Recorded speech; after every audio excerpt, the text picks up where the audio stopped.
Olá, pessoal. Bom dia a todos. Espero que todos estejam bem, ainda que com tanta chuva, mas que é necessária, não é?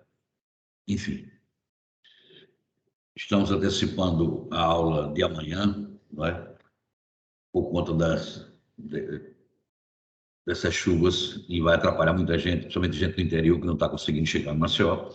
E para que o conteúdo programático não seja prejudicado, e diante da responsabilidade que me cabe como professor, independente de qualquer mazela, eu estou fazendo a aula no caráter remoto, seguindo a orientação da coordenação de direito. Bom, antes que me perguntem, né, ou então pensem, a foto de fundo, o pano de fundo é o plenário do Supremo Tribunal Federal, local que talvez algum dos senhores possa alcançar. Sabe-se lá, Deus, eu espero que sim. Bom, a temática de hoje, né, após a aula da semana passada, não é? E hoje eu já vou colocar, possivelmente, no mais tardar até segunda-feira, eu já vou colocar, vou marcar já a nossa terceira avaliação, que será de forma presencial, ok? E aí vocês deem uma olhada no portal. Eu vou avisar depois aos representantes, não é? Acerca de o aviso está lá, tá bom? Enfim, vamos lá. A temática de hoje se relaciona aos adicionais de insalubridade e de periculosidade. Até porque houve uma alteração na CLT com a reforma trabalhista, né? Aliás, não se pode falar em direito material sem falar em reforma trabalhista, porque muita coisa que existia até o dia 10/11 de 2017 foi alterada a partir do dia 11/11 de 2017, que foi a data de entrada da reforma trabalhista, né? Enfim, que nós já falamos sobre ela cansativamente. Pois bem, e essa temática, principalmente em relação ao adicional de periculosidade, ele sofreu duas inclusões, tá? Que depois foram aprimoradas com a chegada da referida norma modificativa. Pois bem, iniciamos com o adicional de insalubridade, que, por incrível que pareça, é o mais cobrado na Justiça do Trabalho. O adicional de periculosidade, ele tem algumas legislações que dispensam a necessidade, por exemplo, da realização de uma perícia. Embora, se num processo trabalhista houver pedido de insalubridade, do pagamento do adicional de insalubridade e ou de periculosidade, haverá necessidade da realização de uma perícia. Nós vamos ver, isso está lá no artigo 195, mas vamos chegar já lá, ok? Então vamos lá.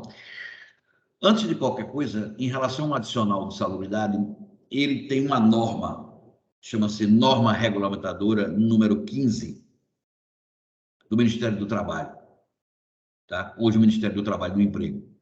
Essa norma ela é resultante da Lei 3.214 de 1978. Ela foi se aprimorando, né, com o tempo, e hoje ela está abrangendo quase todas as atividades que dão direito ao empregado a receber o adicional de salubridade.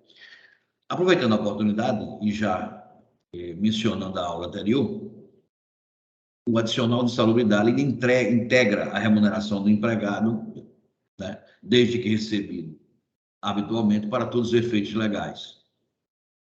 É dizer, de outro modo, na hora que você for calcular, por exemplo, você ganha R$ 1.000 e você ganha o adicional de salubridade no seu grau médio, 20%. Nós vamos falar sobre isso já. Então, você ganha mais R$ 400, por exemplo. Então, na hora que você for calcular, por exemplo, suas férias, utilização um salário base, 1.000, mais 40, os 400 de salubridade. Então, suas férias serão calculadas sobre R$ 1.400. A mesma coisa como o 13º salário, a mesma coisa como o recolhimento da FGTS, a mesma coisa como pagamento de horas extras, adicional noturno, um aumento salarial e assim vai. Bom, o primeiro tópico que nós devemos considerar é a eliminação ou neutralização, não é, do adicional de salubridade. O artigo 191 da CLT, ele nos conduz a dizer que você não terá direito ao adicional de salubridade. Isso não quer dizer que você não vai cobrar na justiça, né? Você pode cobrar. Você acha que as suas atividades são insalubres, né, e o empregador não está pagando, efetivamente, no momento em que, se você for judicializar, entrar com a reclamação trabalhista, por óbvio, né, você irá pleitear esse adicional, né, e vai explicar por quê. Volta ao artigo 191. O artigo 191, ele nos dá a impressão de que o uso de equipamentos de proteção individuais, os chamados EPIs, eles podem eliminar a insalubridade. Tá? É o que diz o inciso 1º, que a insalubridade poderá ser considerada eliminada se o empregador, né, ele adotar medidas que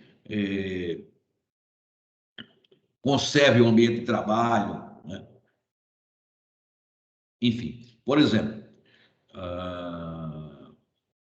o inciso 2º do mesmo artigo diz: com o fornecimento de equipamentos de proteção individual, famosos EPIs, a que me referi. Como, por exemplo, você trabalha numa empresa de pintura de veículos. Então, o equipamento, então você pinta o veículo dentro de uma estufa, né? O veículo entra numa cabine fechada e você está lá dentro com uma máquina ligada num compressor, e esse compressor, ele tem uma bolsinha e ali tem a tinta, e você começa a pintar uma porta, uma lateral, um capô ou coisa parecida. E ali supostamente você está com capa, você está com aquela espécie de, eles chamam aquela máscara, que parece o focinho de um porco, né? E você está pintando. Então, supostamente, o empregador está tentando eliminar as condições insalubres daquele ambiente, porque você está o quê? A tinta você tem que misturar com thinner, né? Que é um produto absolutamente inflamável. A tinta já traz, efetivamente, o seu grau de insalubridade. Então, a pergunta é o seguinte: mesmo recebendo EPIs, será que eu, num ambiente fechado, que tem que ser fechado, senão a tinta ela não adere muito à lataria do carro, será que esses equipamentos eliminam a insalubridade? Essa pergunta ela pode ser respondida, não é, através de uma perícia. Tem algumas empresas que mandam fazer uma perícia, mas essa perícia ela não é conclusiva. Não é porque a perícia diz: não, o pintor de veículos, né, o automotor, ele não tem direito à insalubridade, porque ele está recebendo luvas, botas, uma espécie de capote, uma cobertura facial, o instrumento de proteção inalador, né? Que não haja possibilidade de ter direito à insalubridade. Inclusive insalubridade em grau máximo, que são o que é o grau que essas pessoas que trabalham com esse tipo de equipamento têm direito, e não em grau médio, né? E algumas empresas, é por isso que eu digo, um processo judicial é que vai dizer efetivamente, pela força do artigo 195, se há ou não a insalubridade naquela atividade, ou se, o que acontece às vezes, o percentual que está sendo pago ao empregado, ou que foi pago a ele durante a relação empregatícia, não é o percentual adequado. Ok? Bom, então, se nós considerarmos o caráter de eliminação, nós vamos para o artigo 191 e 192. Né? Pontuando em resumo, o empregador cria condições para eliminar a insalubridade. E às vezes ele não consegue, né? Que existem atividades que são insalubres por sua natureza, né? Nós temos essa norma 15, né? Ela traz um anexo, o anexo 2, ela diz quais são as atividades que são considerados insalubres. Daqui a pouco eu vou dizer quais são, né? Depois que eu terminar de digerir essa parte da insalubridade. Bom, então vamos presumir que o empregador conseguiu eliminar, né, através de equipamento e equipamentos de proteção individual e condições no ambiente de trabalho que o tornam salubre, ou seja, você não vai ter risco de morte. Então, efetivamente, ele não teria direito a pagar, não teria obrigação de pagar o adicional de salubridade. E, não obstante, repito, se for questionado na justiça, haverá uma perícia, e essa perícia, efetivamente, vai detectar se você tem direito a um adicional maior, ou se pelo fato do empregador alegar que você não tem direito e não lhe pagava, você vai ter direito a receber o adicional, ok? Porque isso é obrigatório. Bom, então, como se trata de salubridade, há uma diferença entre as condições da periculosidade e as condições de saúde. O artigo 192, ele fala dos percentuais. Ele diz que a insalubridade é dividida em grau mínimo, 10%, em grau médio, 20%, e em grau máximo, 40%. Só que, ao contrário da periculosidade, que é calculada sobre o salário base do empregado, né? Se ele ganha R$2.000, a periculosidade ela vai incidir sobre R$2.000. A insalubridade ela é calculada sobre o salário mínimo. Então, se você tem direito a receber uma insalubridade de 10%, tá? Grau mínimo, hoje seria R$121,20 de insalubridade. Isso por mês, tá? Se for grau máximo, você dobra isso. Grau médio, desculpa. Se for grau máximo, 40%, você quadruplica esse valor, ok? Então, um detalhe importante, a insalubridade ela é sempre calculada pelo salário mínimo. É bem verdade que existe uma súmula 228 do TST que ela foi cancelada, porque ela dizia que o adicional de insalubridade ou de periculosidade era uma extensão que se dava, né? Viria a ser calculada sobre o salário do empregado, da mesma maneira que é a periculosidade. Depois ela foi cancelada, na verdade não foi cancelada, ela está momentaneamente cancelada porque existe uma ação direta de inconstitucionalidade, que eu não sei por que razão, né? Eu também não sei por que razão o legislador entendeu que a insalubridade, que traz o mesmo mal do que a periculosidade, ou seja, pode ocasionar lesões, inclusive a morte dos empregados, obteve essa distinção. Uma se paga sobre o salário, a outra se paga sobre o salário mínimo. Quer dizer, você pode ganhar R$10.000, se tiver direito à insalubridade, vai receber percentual sobre o salário mínimo, o que é absolutamente inadequado. Né? Desculpe, inadequado. Bom, então esses são os percentuais. Quem é que vai dizer isso? Bom, quem diz os percentuais é esse anexo a que eu vou me referir daqui a pouco. Ok? O trabalho com estufas, por exemplo, né? Ele dá o grau máximo de insalubridade, mesmo que haja proteção. Tá? E alguns empregadores, não, eu estou fornecendo o que tem de melhor de equipamento de proteção individual, então não vou pagar a insalubridade. Se o empregado ajuizar a ação e a justiça disser, não, ele tem direito, mesmo com o uso de equipamentos e condições, equipamentos de proteção individuais, e com as condições que foram estabelecidas para o desempenho daquela atividade, ele deveria receber, porque os equipamentos não eliminam a insalubridade, ou não eliminavam enquanto ele era empregado daquela empresa. Aí, a empresa será condenada a pagar durante os últimos 5 anos, que os senhores já são mestres nisso, quando nós falamos de prescrição. Bom, então, existe uma dissintonia nesse sentido, né? Porque, observe um detalhe também, na Justiça do Trabalho, não raro surgem casos o seguinte: fulano de tal trabalha em condições insalubres. Então, ele recebe um adicional no valor de 20%, no grau médio. Ocorre que ele, ao ser dispensado, né, ou às vezes até durante a relação de trabalho, o que não é muito comum, né, ele vai à justiça, né, ele judicializa E ele diz, olha, apesar de eu trabalhar nessas condições, eu recebo um adicional inferior ao que eu teria direito. Eu recebo 20% quando, na verdade, eu deveria receber 40%. Ou então eu recebo 10%, ou recebia 10%, e deveria receber 20% ou 40%. Então, ele tem que se basear nesse anexo a que me refiro, né, de um modo geral. E aí, se a justiça é o seguinte, ó, ele trabalha em condições insalubres, isso é fato, vamos realizar uma perícia, vocês estão observando que sempre, independente de você receber ou não insalubridade, ou a periculosidade, haverá necessidade da realização de um exame pericial, sobre o qual nós vamos falar já já. Então, o que acontece? De uma maneira ou de outra, efetivamente, você pode, não é, estabelecer um critério duvidoso do recebimento do adicional. Ou recebe mais, ou deveria receber menos, ou não recebe nada, e aí sucessivamente. Né? Enfim, de um modo geral, tá certo?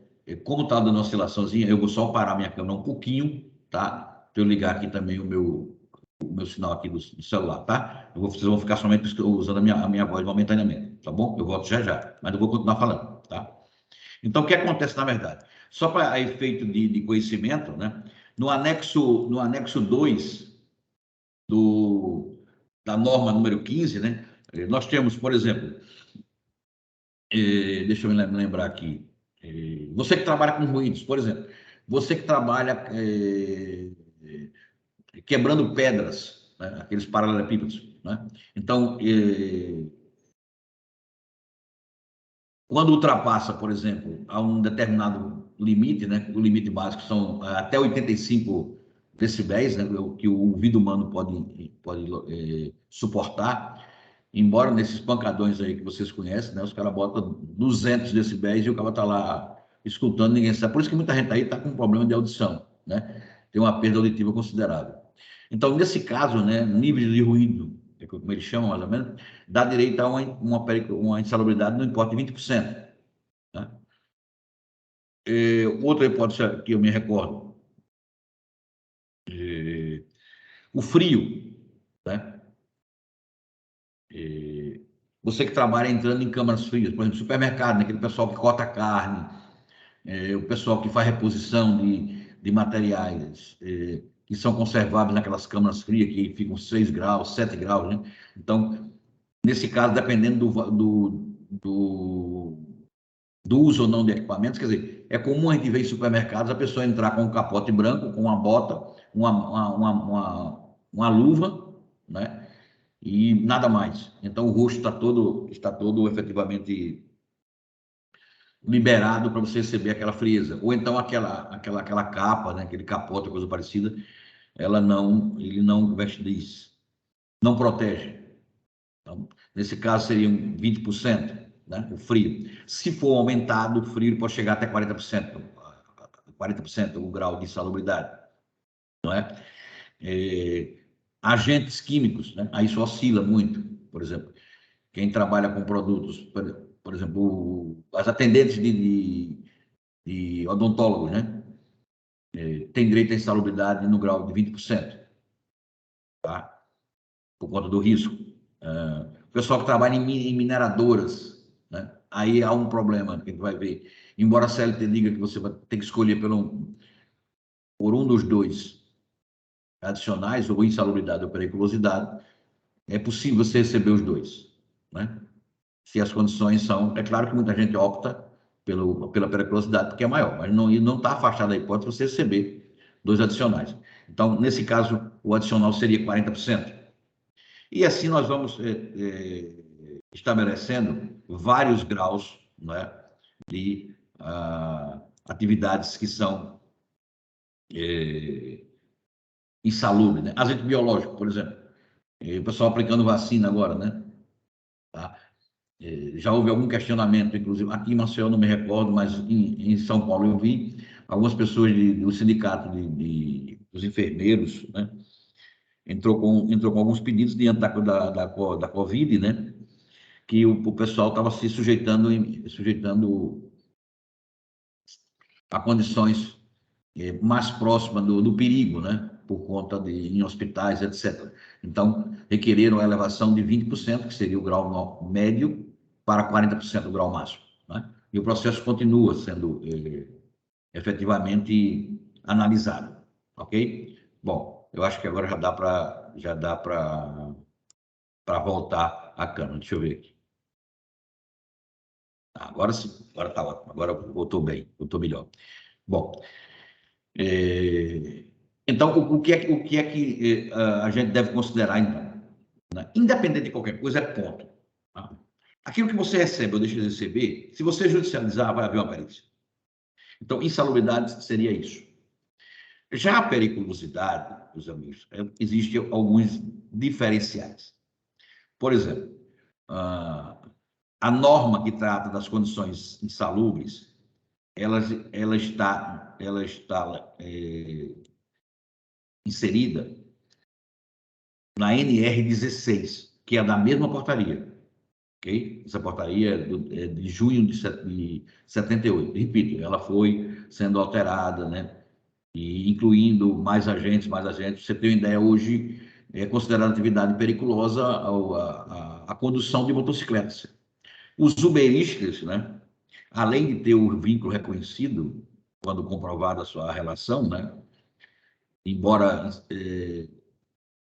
em alguns casos não se queira reconhecer a relação empregatícia, mas o próprio TST já decidiu que as pessoas que são uberistas, inclusive o uberista, eles também têm relação de emprego, não são simples entregadores, ou aquelas pessoas que dirigem motocicletas, né? Elas têm direito também ao auto adicional de periculosidade por conta da atividade. É claro que isso tudo precisa ser considerado o que deve ser feito, né, para aquela pessoa ter esse direito. Bom, então a norma é 16, tá certo? Quem trabalha é uma lei específica. Quem trabalha em posto de combustível tem direito à periculosidade, né? Quem trabalha em minas de carvão, né? Nós tivemos há uns 15 anos aquele soterramento lá no México, não sei se vocês estão lembrados. Tem muita gente ainda, era muito criança, nem se lembra, né? Em que os mineradores ficaram, né, quase, eu acho que foram 18 dias, alguma coisa assim, praticamente soterrados, e depois foram salvos um por um, graças a Deus, né? A lei dá direito a isso. E uma série de fatores outros, né, que vou me referir daqui a pouco. Pois bem, como é que é calculada a periculosidade? Primeiro, existe uma tabela, e essa tabela está organizada nessa norma número 16, norma regulamentadora, né, a chama de NR16, que ela é elaborada e aprovada pelo Ministério do Trabalho e do Emprego. É o que disse na sua redação o artigo 193 da CLT, que dispensa qualquer informação. O item 1, ele diz que são condições perigosas, né? Ele chama até de risco acentuado, né? Aqueles trabalhadores que manuseiam ou estão em contato com inflamáveis, explosivos ou energia elétrica. Então, o pessoal que trabalha na Equatorial, Ave Maria, né? Eles têm direito à periculosidade, não insalubridade. E o choque elétrico, né, não raro, é fatal. É fatal para quem trabalha e tem uma espécie de preparo. E observem os senhores que é por isso que, como diz a insalubridade, o fornecimento de equipamento de proteção individual, ele não é suficiente, efetivamente, para eliminar o direito à insalubridade ou periculosidade, não é? Você vê, no caso da periculosidade, o pessoal que trabalha com inflamável, por exemplo, posto de combustível, ele não deixa de receber o direito. Ele entrou, o frentista, ele tem direito. O pessoal que trabalha nas conveniências, né? Havia uma polêmica muito grande quanto a isso. Não, mas o pessoal não está próximo da bomba. Meu amigo, use a cabeça. Se uma bomba daquela, se Deus me livre, estourar explodir um tonel daquele, um tonel de armazenação de combustível, entendeu? Ele vai estourar todo o local, né? Um vai pegar no outro, sair explodindo, explodindo, explodindo, explodindo. Enfim, não vai ficar ninguém, né? Até a alma vai ser atingida, né? Então, porque fulano e tal. Outra coisa, o que é que você vê no frentista hoje? Se brincar, nem máscara, eles estão usando. E aqui vai um aviso: voltem a usar máscara, viu? E os hospitais estão sendo superlotados de novo, né? O pessoal está brincando, está achando que acabou, não acabou, né? É só um aviso que a gente está, né? Acho que todo mundo deve estar precavido quanto a isso, né? Enfim, bom, não se assuste quando a câmera estiver rodando, né? Porque eu estou com a câmera móvel, de vez em quando ela faz uma tomada, efetivamente, da gravação, ok? Bom, então, explosivo. Trabalha confeccionando fogos, já estamos numa época de fogos, né? Fazendo fogos. Chuvinha, traque, bomba, pistolão, explosivo, amigo. Armazenamento de gás de cozinha, explosivo, meu amigo. Estourou, acabou-se, né? Dê sorte. E a energia elétrica piorou. Essa época agora de chuva, né? Em alguns locais, ontem já estamos com mais de... Agora que deu uma parada, pelo menos aqui onde eu estou, aqui na minha residência, deu uma parada, mas em alguns locais da cidade faltou energia, né? Energia elétrica, né? Como eles dizem, faltou força. E o pessoal da Equatorial, né? Em alguns locais que eu passei ontem, né? Muita água, etc. E eu vi o pessoal trabalhando, né? Com a luminosidade do próprio carro, né? De apoio e tal. Se houver um erro ali, meu amigo, mesmo ele estando lá com equipamento, com luva, não sei o que mais lá, mas tá molhado, né? É como pegar no fio descarpado com os pés de chão, né? Enfim. A outra hipótese, né? Que foi aumentada na sua capacidade, que dá direito à periculosidade, são aquelas pessoas que trabalham, né, estão sujeitas a roubos, né, ou espécie de violência física na atividade profissionais ou patrimonial. Vigilantes, de alguma geral. Né? Você que é vigilante, que trabalha com na entrega ou na manutenção de dinheiro, na recepção de dinheiro e na entrega de dinheiro, os vigilantes têm direito à periculosidade, porque estão sujeitos a quê? A risco de morte, e não risco de vida, né? Porque risco de vida é nascer, né? E sobreviver. Então, os vigilantes, inclusive os vigilantes noturnos, os vigilantes de rua, não é? A gente trabalha em algumas ocasiões já deu direito à periculosidade, por conta do risco, né? O cara está lá numa rua, até o vigia da rua, tanto que quando ele move uma ação, né? Ele move uma ação, ele pode mover uma ação contra um morador só, entendeu?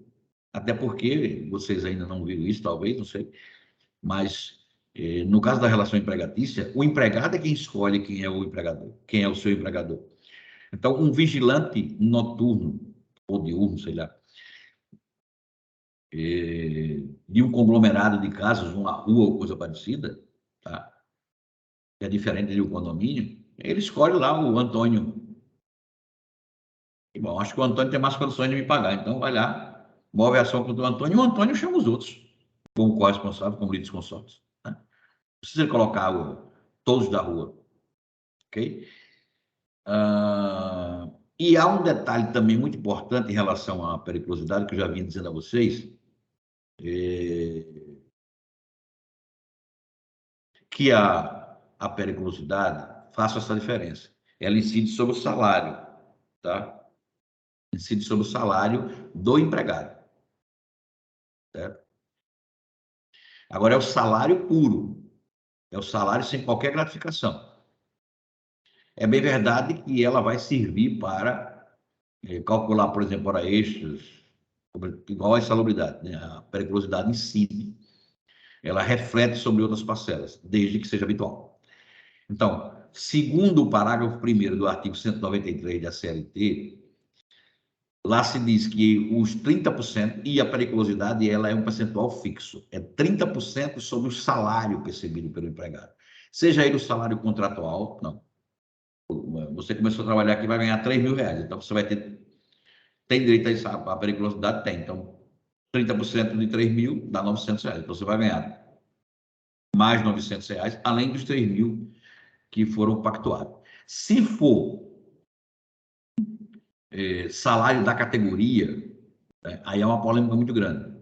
Mas, de qualquer maneira, incide sobre o piso da categoria. Você é pedreiro, salário de pedreiro, hoje eu acho que deve ser uns R$4.000, alguma coisa assim, na convenção coletiva dos trabalhadores na indústria e do mobiliário de Alagoas. Construção civil, para que a gente entenda melhor, né? O pessoal que faz prédio, faz casas, etc. Então, o piso da categoria, o mínimo que pode ser pago a um pedreiro, vamos dizer que seja R$4.000. Então, vai incidir sobre os R$4.000.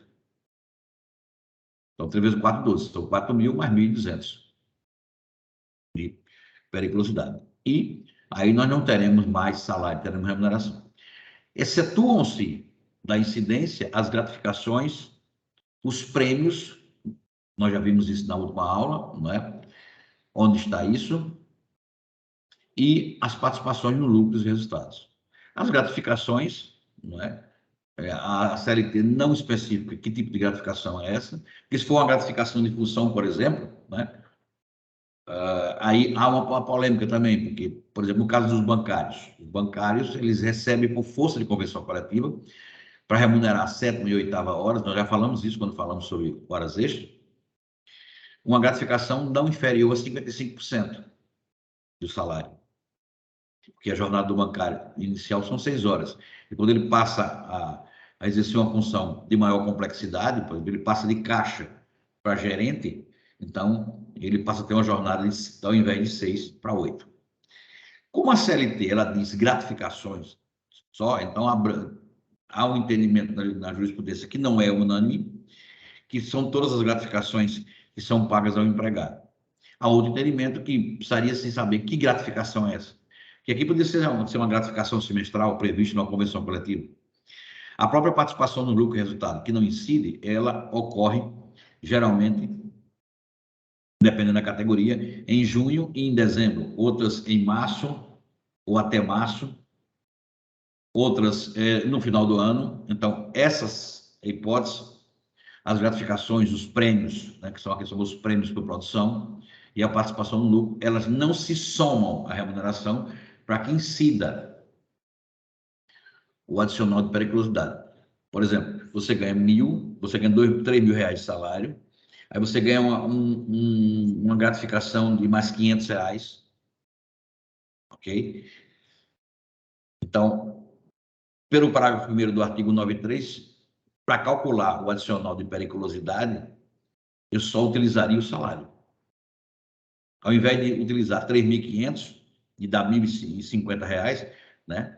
Eu tiraria a gratificação, porque ela não está incluída conforme a legislação a que me referi agora, e o empregador só calcularia sobre o salário simples. Então, a gratificação de 500 reais ela não entraria. Tá? Embora que a gratificação, se for habitual, né, somar-se-iam tudo para todos os efeitos legais. Não só para o pagamento das horas trabalhistas, que nós já sabemos quais são, quanto também para as normas de natureza rescisória. Né? Então, o percentual será sempre fixo, incidente sobre o salário, tá? E servirá de base para, excluindo as parcelas que já me referi, servirá de base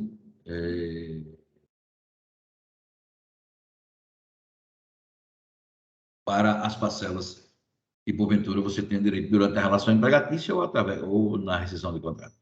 Como eu falei em motociclistas, né? Aqueles que exercem o trabalho em motocicletas, né? Isso está no parágrafo 4º do artigo 193. Né? Ele diz que são consideradas também, né? Também atividades perigosas aquelas em que o trabalhador, né? Ele exerce atividades com o uso de motocicleta. Aí entra o uberista, né? Entra os entregadores normais, né? enfim, entra, por exemplo, você pode ter um vendedor que o meio de transporte dele é a motocicleta. Ah, mas ele é vendedor, sim, mas é para você, empresa, né, forneceu a ele uma motocicleta para trabalhar, não é? Para o trabalho, já que ele não tem carro e ele precisa se deslocar, não é? Ou então você permitiu que ele utilizasse a motocicleta dele para exercer uma atividade que é direcionada à empresa. Entregas, cobranças, vendas ou coisa parecida. Nesse caso, também dará direito ao adicional de periculosidade, porque a periculosidade, nesse caso, é o risco à vida, não é? O risco de perder a vida, né? Ou a morte. E há casos, né, em que, mesmo que não perca a vida, entendeu? Reduz a sua capacidade de se manter vivo. Você pode ficar numa queda de uma motocicleta, sei lá, tetraplégico, paraplégico, né? Entrar em coma, sei lá, algo nesse sentido. Então, via de regra, essas são as atividades que dão direito à periculosidade, né? A normatização da periculosidade. Não são atividades, são, né? A maioria são exercícios de atividades com produtos que podem abreviar a sua existência, ou seja, levá-lo à morte. Há um detalhe, não obstante, né? Quando nós lemos o parágrafo 3º do artigo 193, ele fala em compensação. Então, observem bem esse detalhe. E só fala em compensação em relação à periculosidade. A insalubridade, a gente, quando falar em compensação, a gente vai ter que recorrer ao artigo 767 da CLT, para fins de compensar aquilo que a empresa pagou. Tá? Como essa compensação, para a gente entender? Embora isso seja processo, mas eu não vou deixar, porque a CLT fala. Por isso que eu disse a vocês, não há como você ministrar aula de direito material sem associá-la ao direito processual. Porque elas são correlatas e necessárias. Essa história está explicando o direito material. Sem essa associação de ordem processual, entendeu? É melhor estar além da CLT. Porque até além da CLT você vai ter que ter uma interpretação processual, porque a própria CLT, ela é um código, por isso que já poderia ser chamado, né? Código de processo do trabalho. E legislação correlata, ao invés de estar chamando consolidação da lei do trabalho. Porque nós temos um código de processo dentro da CLT, embora utilize-se da necessidade, em alguns casos, de outra legislação que possa vir ajudar o direito seletista a ser materializado. Isso está previsto no artigo 8º, no artigo 769, e o próprio CPC, lá no artigo 15º, ele faz referência à ajuda que outras áreas de concentração podem prestar à CLT. O mesmo que acontece com a CLT prestando informação, né? O direito de greve do funcionário público, né, é uma questão que veio do direito de greve estabelecido na relação empregatícia. Então, para esclarecer, lá no artigo 767, se diz que o empregador, quando ele fosse defender, apenas para vocês entenderem, embora vocês já tenham visto isso em processo, né, ele pode requerer, inclusive em processo civil, na execução, é muito comum se entrar com os embargos da execução e o embargante dizer, a execução ela está em excesso. Por quê? Porque, na verdade, está se cobrando 10 mil quando o embargante, né, o executado, pagou 10, pagou 3. Então, vamos compensar. O valor da execução não são 10, são 7. Isso é compensação de valores, né? Valores de ordem trabalhista, o artigo 767 diz isso, né? É bom que se leia. No caso da periculosidade, o parágrafo 3º do artigo 193, a ele voltando, ele diz que pode haver a compensação de valores que tenham sido pagos ao empregado com o mesmo sentido. Por exemplo, ficou estabelecido que o empregado tem direito à periculosidade. E o empregador não o pagava. Mas ele pagava uma gratificação, vamos chamar assim, uma gratificação por risco de vida. Claro, seria risco de morte. Vamos lá, já vi alguma coisa, achei com o nome risco de vida, e a gente sabia qual é a intenção. Né? Se a gente fizer uma leitura mais alongada do risco de vida, a gente vai chegar à morte. Né? Essa é a certeza que nós temos, ou que pensamos assim. Bom, então ele pagava lá título de risco, ou então algumas empresas, né, hoje colocam periculosidade, mas antigamente colocava risco profissional. Então ele pagava lá, sei lá, 20% do salário do empregado a título de risco profissional. O empregado, por qualquer motivo, né, vai à justiça e ganha o direito à periculosidade, ou então a categoria dele, né, é considerada com direito a receber a periculosidade. Aí alguns empregadores que pagam esse risco, esse profissional, dizem, bom, eu já vinha pagando a ele 20% a título de risco sobre o salário dele. Está aqui, ó, ele ganha 2 mil, eu pagava ele todo mês R$ 400. Agora eu vou ter que pagar ele o quê? R$ 600, porque ele ou a categoria atingiu os 30%. Então, se isso ocorreu, então eu quero que compense os 400. Então, a partir de agora, eu vou pagar 600, né? Mas do período em que ele teve direito, seriam os últimos 5 anos, né? Eu quero que compense os 400, que eu já paguei a ele. Eu vou ter que compensá-lo apenas em R$ 200. Então, isso pode haver, pode existir essa compensação. Quando você paga um adicional ao empregado, né? Que se equivale ao direito à periculosidade. E o próprio parágrafo 3º fala em desconto ou compensação, né, fixado. O parágrafo 3º comete vamos dizer assim, uma deficiência ao utilizar a expressão acordo coletivo. É bem verdade que, né, na época em que foi introduzido isso, o acordo coletivo era sinônimo de qualquer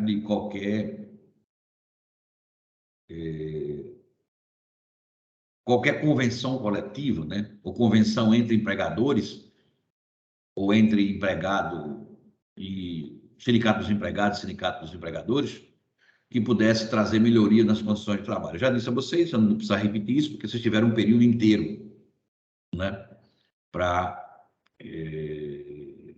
estudar o direito coletivo do trabalho. Então, onde se lê lá no parágrafo 3º do artigo 193, simplesmente acordo coletivo, né, dê uma abrangência maior e diga acordo coletivo ou convenção coletiva. Ou então, até um processo judicial. O empregado diz, ó, eu trabalho nessas condições, essas condições são periculosas e eu não recebi o adicional de periculosidade. Ou então eu recebia um percentual que não era o adequado. Até porque, relembro aos senhores, a periculosidade, ao contrário da insalubridade, ela não tem valores oscilativos, ela é um valor só, 30% sobre o salário. Pronto. Ou o salário da categoria, repito, para que fique bem estabelecido, ou o salário da categoria, ou o salário base da pessoa, né? Pode ser que a categoria não tenha um piso salarial, ok? Então, são sempre 30%. E se há um pagamento de um tipo de gratificação ou coisa parecida que se assemelhe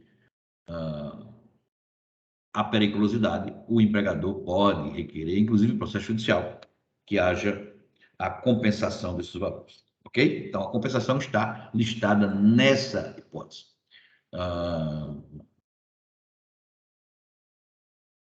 E aqui vai um detalhe, né? Há uma polêmica muito grande, não vou deixar isso para o final, fica melhor. Observem que o direito ao adicional de periculosidade, se não forem aquelas atividades já indicadas no artigo 193, inciso 1 e 2, e no seu parágrafo 4º, explosivo, inflamáveis, etc., né? Motociclistas, por aí vai, os vigilantes, né? os vigias, etc., o empregado só vai ter direito à periculosidade no momento em que for declarado, ou judicialmente, ou através de um acordo coletivo ou uma convenção coletiva. Tá? E aí a retroação é a seguinte: se for um processo judicial, ok? Ele terá direito aos últimos 5 anos. Nós já vimos a prescrição quinquenal, né? Os últimos 5 anos, depois de realizada a perícia. Se for uma convenção coletiva, né? A partir do momento em que o TRT ou o TST, são as instâncias que são que congregam o direito à análise dos dissídios coletivos, né? Aquilo que vocês já viram com muita facilidade, eles fixaram. Ou seja, é suscitado um dissídio coletivo, né? Eu não vou dar essa aula toda, porque estaria sendo redundante, né? Você já conhece muito bem isso. É suscitado um dissídio coletivo e, dentre as cláusulas que o Sindicato dos Empregados alega que devem ser apreciadas pelo tribunal, é o direito à periculosidade dos integrantes da categoria. E aí o sindicato patronal diz que não tem direito, etc. E na hora de julgar a convenção coletiva, o tribunal entende que eles têm direito. Então, a partir daquele momento, os empregados terão direito à periculosidade. No caso de acordo coletivo, né, vai ser a mesma coisa. A diferença entre uma coisa e outra é que no acordo coletivo não está dizendo acordo coletivo e não abrange toda a categoria, o que ocorre com a convenção coletiva. No acordo coletivo, apenas para lembrá-los, né, ou repetir, ou aguçar, não é, o conhecimento que se lhes é guardado na memória de tão pouco tempo, né? Faz nem 6 meses que você viu isso, quer dizer, faz nem um ano, né? O acordo coletivo ele é feito entre o sindicato dos empregados e algumas empresas, né? Essa é a diferença da convenção coletiva. O acordo coletivo ele faz efeito interpartes, ou seja, você faz um acordo coletivo, o sindicato dos empregados faz um acordo coletivo com a empresa A e B, com as empresas A e B. Então, a empresa C, que não participou da relação, ela não vai ter direito às cláusulas que foram acordadas entre o sindicato dos empregados e as empresas A e B. Na convenção coletiva, o efeito é erga omnes, ou seja, para todos, né? Então, o funcionário que trabalha aqui em Maceió, se tiver uma condição de trabalho, por exemplo, vai receber um ticket de alimentação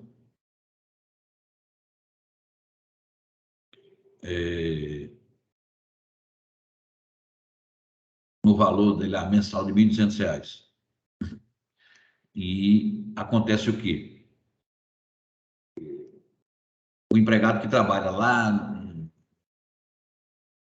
em Santana do Ipanema, em Piranhas, etc., etc., né? Ele efetivamente vai estabelecer um critério para ter esse direito, percebe? Ele terá esse direito da mesma maneira. Isso é o efeito da convenção coletiva. Ele vai para todo o Estado, de um modo geral. E às vezes alcança, né? No meu caso dos bancários, a convenção é feita através da FEBABRAN e alcança o Brasil inteiro. Tá? Então, a convenção coletiva que é feita envolve todos os sindicatos de um modo geral. Okay? Então, via de regra, essa é a relação processual que se tenta se impor no para efeito da relação da periculosidade e insalubridade. Razão pela qual, né, a gente deve observar o seguinte, é que o termo inicial para o direito da insalubridade, da periculosidade, desculpa, ou é através de um acordo coletivo, que aí fica esse momento em que, por exemplo, as empresas A e B firmam um acordo coletivo com os sindicatos dos empregados e esses terão direito a partir de julho de 2022 ao adicional de periculosidade, incidente sobre o salário. Aí o que acontece? Nessa relação, de um modo geral, conta-se a partir a partir da relação entre ambos. Se for judicialmente, a partir do momento em que a sentença declarar. É claro que no caso da decisão judicial, a gente retroage aos últimos 5 anos, né? Porque o empregado está alegando e ficou provado, supostamente, que ele tem direito à periculosidade ou à insalubridade, ou a diferença entre uma coisa e outra. Então, esse é o termo inicial, é o marco inicial, ok?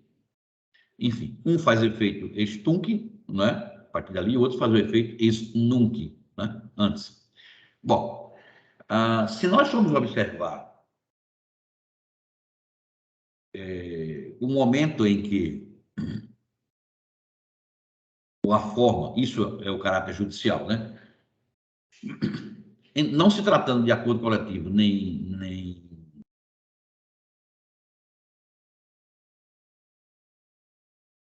convenção coletiva, então, a declaração de direito do empregado à insalubridade ou à periculosidade, ela tem que vir precedida de um pedido de realização ou de uma determinação de perícia médica.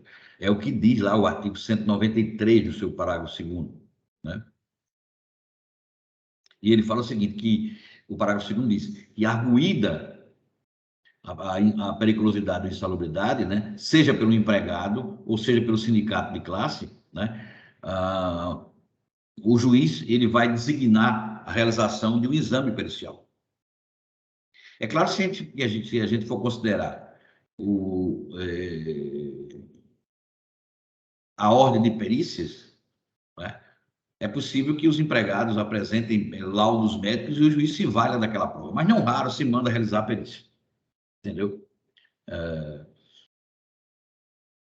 Ele manda, nomeia o perito, por exemplo, seria mais ou menos assim, diante do pedido de adicional de periculosidade ou insalubridade, ou periculosidade e insalubridade, o juiz determinou a realização de perícia médica a critério do doutor, aos cuidados do doutor fulano de tal. A médico do trabalho, geralmente utiliza o médico do trabalho, que deverá apresentar o laudo em 30 dias. As partes poderão apresentar quesitos e assistentes técnicos, né? Isso é processo. Em 5 dias. Apresentado o laudo, as partes terão o mesmo prazo para manifestação. Se houver impugnação, intime-se o perito para prestar os esclarecimentos. Após vem os autos conclusos para a decisão, se for o caso. Ok? Bom, então até aí eu acho que não tem muita dificuldade, de um modo geral.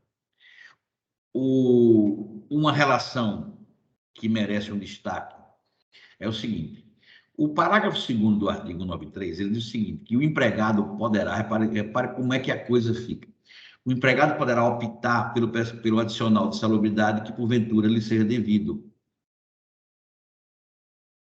Então, se ele está dizendo isso, o que é que acontece na verdade? Está se estabelecendo o seguinte, que ou você opta pela insalubridade, ou você opta pela periculosidade.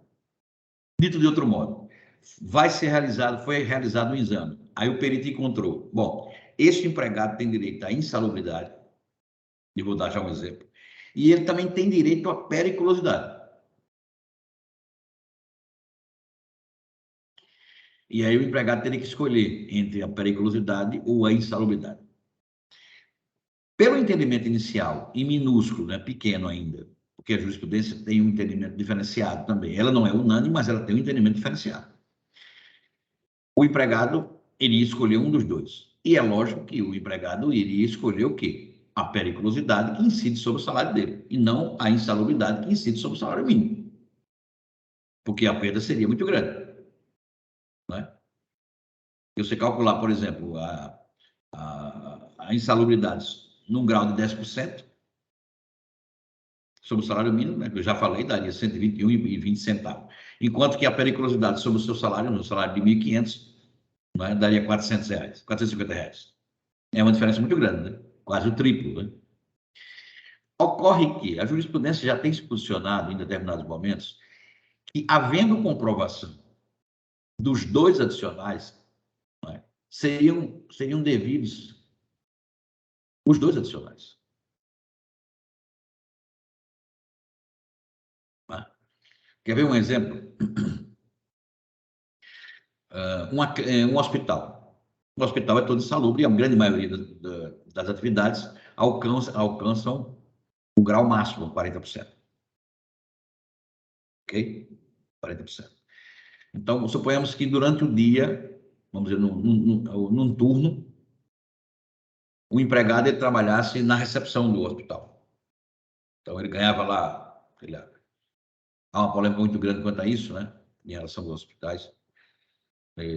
Porque no hospital, de um modo geral, porque você trabalha na recepção, você não tem direito ao adicional de 40%, que a insalubridade de 40% é para aquelas pessoas que trabalham na UTI. E se o empregado, e acontece muito, ele circular durante o hospital, até para ir almoçar numa sala, coisa parecida, ou comparecer perto de uma UTI.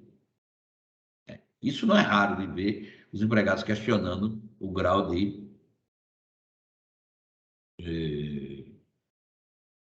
insalubridade recebido. Ocorre que esse mesmo empregado, no período da noite, pode acontecer, aqui já aconteceu isso 2 vezes ou foram 3 vezes, pelo menos que eu acompanhei, ele trabalhava num setor à noite, que era a parte administrativa do hospital, nas triagens, né? E essa triagem, ela ficava perto de explosivos, daqueles gases, daqueles tubos de oxigênio. Ficava próximo, eu trabalhava no primeiro andar, e o armazenamento desses tubos de oxigênio, ele ficava no andar abaixo. Então, se houvesse uma explosão, né, tanto que as pessoas que trabalhavam lá manuseando isso aí tinham direito à periculosidade. E esse empregado entrou na justiça dizendo, eu trabalhava durante o dia na função tal, de enfermeiro, e à noite, na mesma empresa, né, numa terceirizada, eu trabalhava no setor de manutenção, de emergência, essas coisas. E abaixo da onde eu trabalhava tinha esses produtos que eram absolutamente inflamáveis, que eram os oxigênios. E a justiça mandou fazer uma perícia, e a perícia constatou que havia periculosidade no local onde o empregado trabalhava. Ora, nesse sentido, o que é que aconteceu? O empregado teve direito aos 2 adicionais. Né? Um que ele já recebia, e que foi aumentado, que ele recebia em grau médio, a insalubridade, 20% sobre o salário mínimo. Ele teve direito ao grau máximo, porque ele circulava dentro de determinado hospital, e ganhou também a periculosidade pelo fato de trabalhar à noite nesse setor de triagem, ou coisa parecida, né? Na forma administrativa, pelo risco de morte em contato, né? Porque ele passava para chegar, ele subia uma rampa pelo local e, por coincidência, né? Ou não, a sala de triagem, coisa parecida, ficava sobre o local onde se armazenava, né? O que já era um erro daquela empresa, né? Armazenar embaixo, de ter que ter um local mais separado, né? Tanto que aqueles tubos de oxigênio são carregados, né? Aqueles carrinhos, enfim. Mas o que nos interessa é que esse artigo ele não deve ser lido, né, ao pé da letra, e sim com interpretação. Aliás, nenhuma norma, de um modo geral, ela deve ter uma interpretação tão rígida, porque às vezes, né, uma única palavra ela pode dar uma conotação diferente, né? Principalmente quando se leva, né, as barras do judiciário, né? Ele não sabe o que é que o julgador, qual o pensamento que terá ele, né? Ou depois qual o pensamento que terá o recurso, um recurso para a instância superior, no nosso caso para o TRT, pode ser que mude essa concepção, ou talvez não mude, e aí surge um novo recurso para o Tribunal Superior do Trabalho, e lá pode-se mudar tudo, cria-se uma súmula ou coisa parecida. Ok? Bom, então essa é se tiver a oportunidade. E sim, tem um detalhe. Na realização da perícia, suponhamos que você requer a periculosidade. E a perícia é realizada e diz, não, essas atribuições do empregado não dão direito a ele à periculosidade, dão direito à insalubridade. Isso não desvirtua o direito ao recebimento do adicional, viu? Porque o que está em jogo, né, são as condições de trabalho do empregado. Então, se ele diz no processo judicial, e só no processo judicial, claro, né, seja através de um dissídio coletivo, seja de uma ação individual que ele tenha movido, ou uma ação coletiva, que o adicional não é o indicado, mas que há o risco, o juiz vai ter que acolher. Tá? Ele vai ter que acolher isso aí. Porque o que está em jogo, repito, é o risco à integridade física daquele que está trabalhando em condições insalubres ou perigosas. Ele pode ter capitulado de maneira... O pedido não vai ser inepto nesse caso, tá? Porque aquele instituto que nós estudamos, né? O princípio da primazia da realidade, ou seja, o que vale é o que está acontecendo com o empregado. E nessa percepção lógica, o fato de estar se pedindo insalubridade e a perícia detectar periculosidade não exclui, uma coisa não exclui a outra, porque os pedidos podem ser alternativos, não é? E nesse caso, a primazia da realidade, o princípio da primazia da realidade, ele se sobrepõe ao pedido e não o torna inepto, porque, nesse caso, né, o que se diz é que o empregado corria risco de morte ou a sua integridade física. Ok? E fique esclarecido. Bom, o anexo 2 também, da norma 16, né, que fala da periculosidade, ele nos diz quais são as atividades. E aí eu já falei alguns, né, postos de combustível, hospitais em determinados locais, né, minas, né, que nesse caso há duas hipóteses, por exemplo, o cara está lá embaixo sem oxigênio, então seria insalubridade, mas aí se houver uma explosão de uma minas aquela, né, então seria periculosidade. Então isso vai muito da relação que o empregado mantém com a sua atividade laboral. Esse anexo segundo, né, ele diz quais são essas atividades. Aliás, os dois anexos estão nas duas normas, né?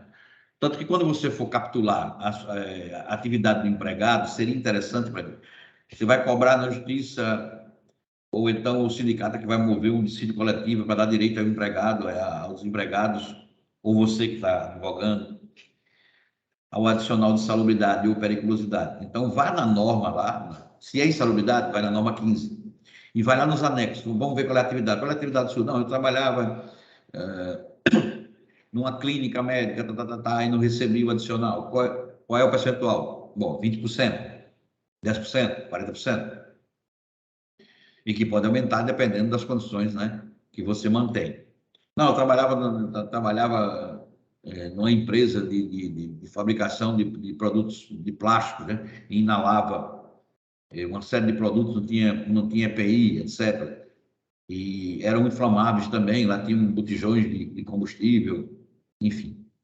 Então, dá direito ao que? A periculosidade. E assim sucessivamente. Porque aí você já demonstra que aquela atividade é considerada insalubre ou é considerada periculosa, de modo a estabelecer um critério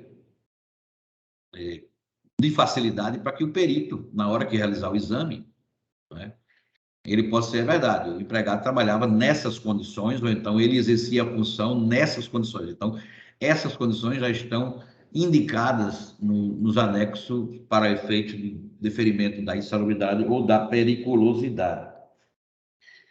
Razão pela qual é importante que se considere, de um modo geral, os efeitos, né, estabelecidos por essa norma. Se nós considerarmos os anexos, aquele pessoal que trabalha com caminhões, levando gás, né? A gente chama de gás liquefeito, né? Entendeu? Hidrogênio, né? Tanto que tem uma placa bem grande, né? Mantém a distância, tal, né? Produto altamente inflamável, né? Na parte, às vezes na parte lateral, também, né? Mas com mais evidência na parte traseira do carro, né? Enfim, né? o armazenamento desses gases, né? Qualquer batida pode explodir, tanto que às vezes quando vira um caminhão disso, o pessoal do corpo de bombeiro ele já coloca aquela espuma, né? Anti-explosiva, etc. O pessoal que transporta combustível, né? Nos postos, né? Para encher os tanques dos postos, né? Óleo diesel, álcool, gasolina, enfim.